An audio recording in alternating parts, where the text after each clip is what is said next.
The audience for the book really is thoughtful people who want to understand the signs of the times, want to understand the pathologies of our day in a broader historical context.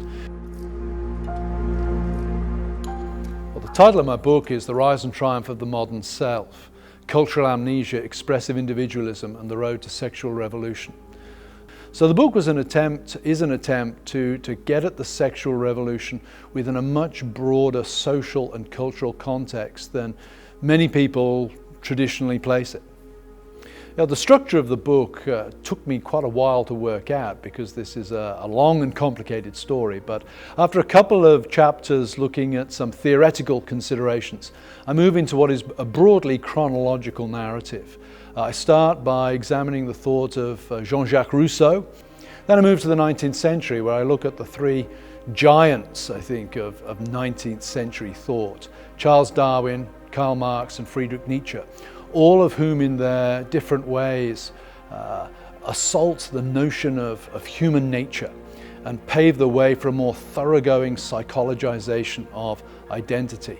They essentially pave the way for the next person in my narrative, who's Sigmund Freud. Sigmund Freud picks up on the psychologized identity which has emerged in the 18th and then the 19th century and sexualize it. And that sets the stage for the last sort of significant move, and that's the rise of the New Left in the 20th century.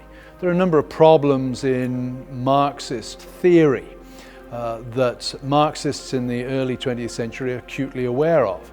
One of them is how do you cultivate a political consciousness among the working class when they don't seem to be interested in cultivating such a consciousness.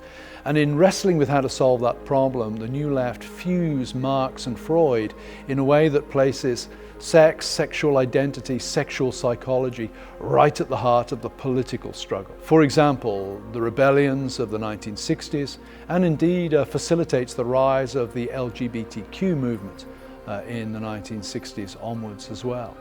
I write as a Christian author, and my final concern is how should the church respond to aspects of the sexual revolution? How should Christians navigate themselves through the turbulent waters in which we now find ourselves? And I have hopes that those who strongly disagree with me on politics, those who strongly disagree with me on the LGBTQ movement, will yet find much that they agree with in the historical analysis and the social and cultural analysis that I propose.